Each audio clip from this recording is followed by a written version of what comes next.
La forma como los carteles de la droga por poco se toman el país le costó al diario El Espectador no solo el asesinato y el exilio de varios de sus periodistas, también empleados, sino un carro bomba a su sede en Bogotá hace 30 años. Este es el recuento de víctimas que dejó la mafia en su estrategia fallida por acallar al periódico. El Espectador pagó con sangre la osadía de decirle a la mafia mafia en esos azarosos años 80 donde los narcos se pavoneaban a sus anchas en el Congreso como Pablo Escobar Gaviria. Sus denuncias y editoriales sobre los tentáculos del narcotráfico en la política y las orgías de dinero sucio que se multiplicaban a destiempo, tanto como los sicarios en las comunas de Medellín, fueron vengados por los matones del cartel del Capo. Porque es hora de que el país pase de las suposiciones a las pruebas concretas y claras.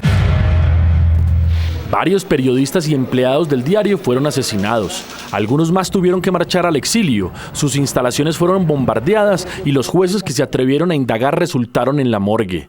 Muy pocos recuerdan la estela de violencia que se ensañó contra El Espectador por cumplir su deber. El primer periodista en caer fue Luis Roberto Camacho, corresponsal en el Amazonas. Ocurrió el 16 de julio de 1986. Él iba acá manejando y yo iba acá. Yo sentí un silbido. Eso fue la cosa más terrible que jamás en la vida me había ocurrido.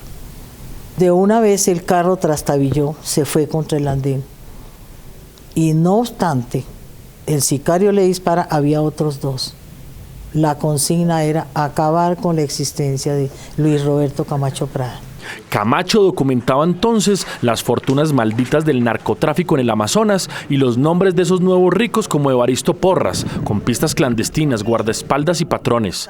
Sabía que lo iban a matar. Es que era mucha la evidencia de la mafia. Llegaban a consignar con costales el dinero a los bancos.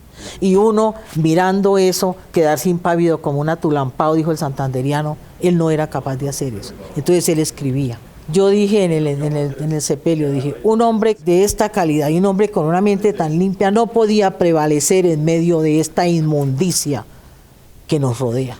Su esposa Ángela y sus 4 hijos tuvieron que salir correteados de Leticia. 33 años después no hay condenas ni sospechosos ni nada. La impunidad de siempre.